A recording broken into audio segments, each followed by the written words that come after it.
안녕하세요. 이작가야입니다.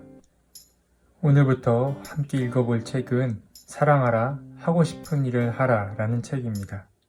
이 책은 제가 몇 번 읽어봤던 책이기도 한데 요즘 다시 읽고 싶어가지고 이 책을 꺼내들게 되었습니다. 페터 제발트라는 이가 수도원으로 떠나게 되면서 그곳에서 느끼고 경험한 이야기들을 풀어낸 책인데요. 이 책은 총 몇 과로 되어 있냐면 15개의 챕터로 되어 있습니다. 이 책을 하나하나씩 읽어나가며 이 책에 담긴 내용, 이 책에 담긴 메시지를 여러분들에게 전해드릴까 합니다. 제가 전해드린다라기보다는 이 책의 이야기를 읽고 또 들으시면서 깊은 깨달음이 있으셨으면 좋겠습니다.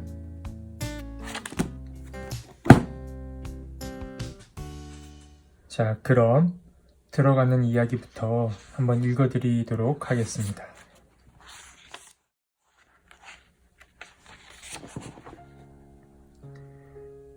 삶을 살아가다 보면 흐린 날이 있게 마련이다. 때로는 어지간히 흐린 정도를 넘어서 아주 불쾌한 날도 종종 있다. 모든 일이 꼬이고 계획한 대로 되지 않아 짜증이 난다. 맨 처음에 좋은 의도는 간데없고 갈등이 일어난다. 그럴 경우 우리는 대개 일을 차분히 처리하지 못한다.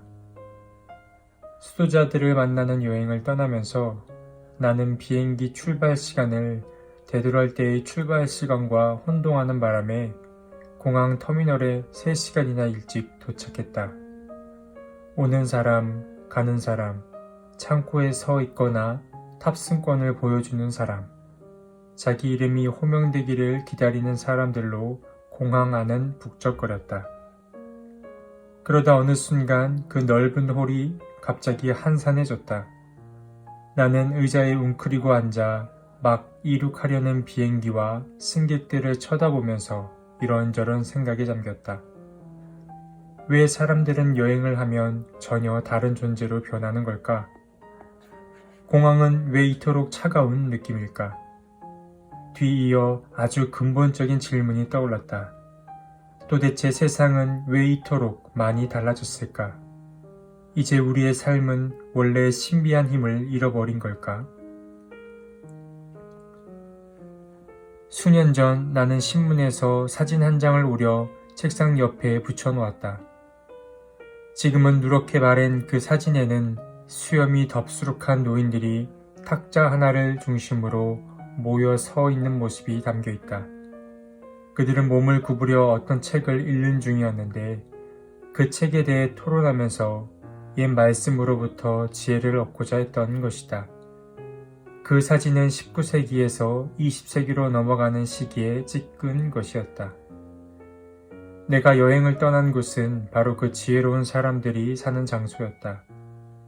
아마 그들은 사진 속 노인들만큼 나이가 많지는 않을 것이다. 하지만 앉아서 책을 읽기는 그들도 마찬가지리라.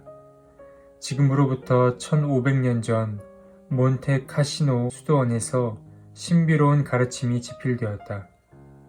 조화로운 삶을 위한 가르침으로는 단연 으뜸이며 머지않아 전 유럽의 헌장이 될 작품 성 베네딕토 규칙서가 곧 그것이다.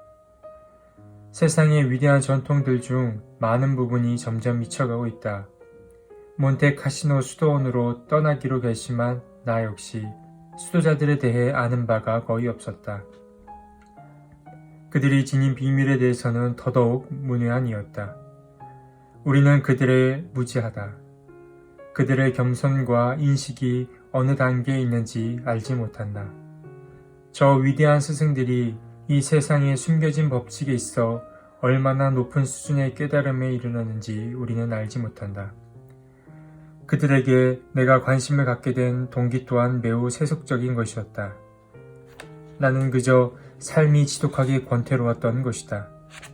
세상의 문화, 세상의 사고방식이나 생활 양식에 나는 질려 있었다. 나의 내면에 대해서도 지루해했으며 팔다리는 무겁고 머리가 몽롱했다. 그러다 갑자기 건강한 삶에 대한 욕구가 강하게 일어났다. 한 번쯤은 모든 것으로부터 떠나 외적으로나 내적으로 고요한 시간을 느껴보고 싶었다. 언젠가 귀스타프 티봉이 말했다. 수도원은 과거의 생기 없는 유물이 아니라 우리의 시간 속에 영원히 존재하고 있음을 확인시켜주는 전령과 같다. 사실이다. 다른 어떤 정신운동보다도 수도원의 정신은 세상을 가장 많이 변화시켰다. 수사들과 수녀들은 서구 문화의 위대한 스승이었다. 그것은 글쓰기나 산술에 국한되지 않았다. 수도원은 존재의 근원적인 척도 같은 곳이었다. 바로 이 기준점의 도움으로 사람들은 자신이 중심으로부터 얼마나 멀리 떨어져 있는지 그때그때 살펴볼 수 있었다. 그러나 지금은 수도자들의 삶의 방식들 중 많은 부분이 캐캐 묵은 것이라는 인상을 준다. 1000년이 넘게 존중되던 규칙들이 오늘을 사는 우리의 눈에는 해묵은 것으로 보인다. 언제부터인가 중요한 가르침의 말씀들이 왠지 거추장스러운 진리가 되어버렸다. 그래서 이제는 마치 담뱃값에 인쇄된 경고 문구를 무시하듯 그 말씀에 신경 쓰지 않으려 한다. 하지만 어쩌면 수도자들의 학교는 우리 영혼을 위한 유일한 평화운동일는지도 모른다.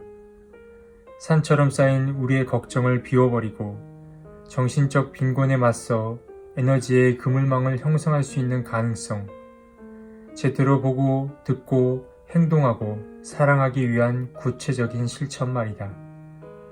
안 될 것도 없지 않은가. 오늘날 문명의 발전은 우리에게 전혀 새로운 물음들을 던지고 있다. 우리는 도대체 어떻게 살기를 원하는가? 우리의 가치와 기준은 무엇인가?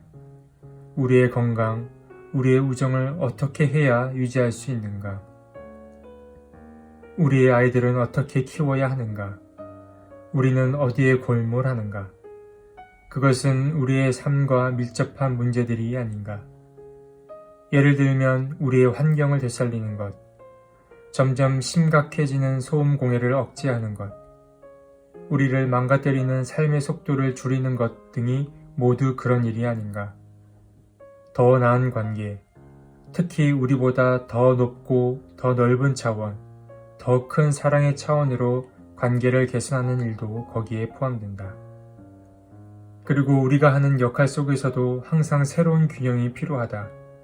일상의 고단함을 누그러뜨려줄 수 있는 믿을 만한 규칙이. 수도자들의 학교에는 다양한 차원이 있다.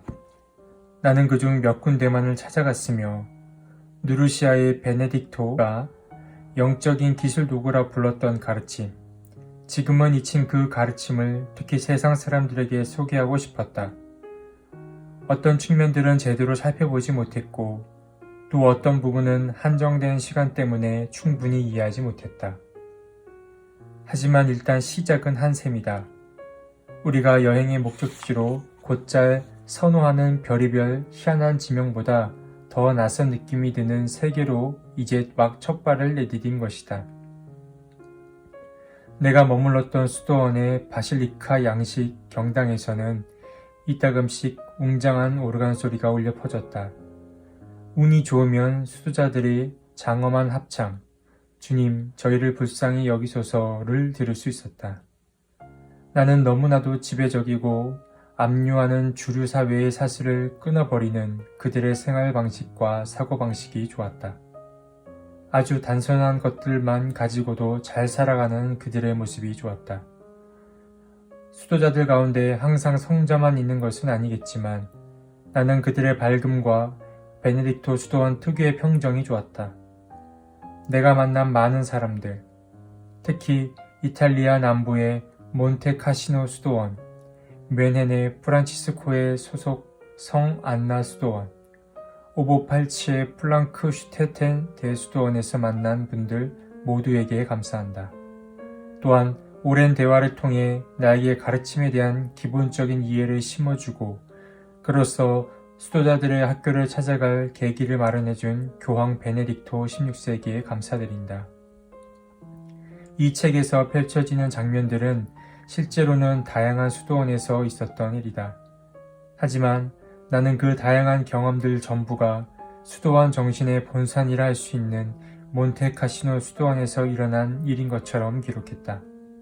그리고 많은 신부님들이 내게 가르쳐준 내용은 내가 특히 좋아했고 또 나와 가까웠던 존 신부라는 인물에게서 나온 것으로 묘사했다. 존 신부는 떠나는 날을 붙잡고 이렇게 말했다. 수도원을 찾아온 사람은 반드시 무엇인가를 가지고 돌아갑니다. 모든 것이 가능합니다. 꼭 정신적인 혁명 같은 것이 일어나지는 않습니다. 당신의 삶 전체가 바뀔 필요도 없습니다. 하지만 당신 자신의 모습을 되찾을 수 있으며 당신의 삶 전체가 더 좋고 더 기쁘고 더 견고해지는 데 도움이 될 수는 있습니다. 그런 다음 그는 다시 한마디 덧붙였다. 우리가 이 규칙을 잘 지킨다면 우리가 가진 문제 중 최소한 절반이 한꺼번에 사라질 것입니다. 어쩌면 이 말은 수도자답지 않은 과장인지도 모르겠다. 내가 알고 있는 존 신부라면 이 서문을 자신이 몸담은 수도원에 먼 옛날부터 전해 내려오는 어느 문구로 끝맺을 것이다.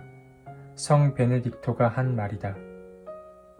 이 규칙은 삶을 사랑하고 좋은 날을 보고 싶어하는 사람들을 위해 생각해낸 것이다. 몬테카시노의 위대한 스승은 또 이렇게 약속한다. 이 규칙을 따르는 사람은 말로 표현할 수 없는 사랑의 행복을 얻게 되리라. 그거 참 괜찮은 일 아닌가?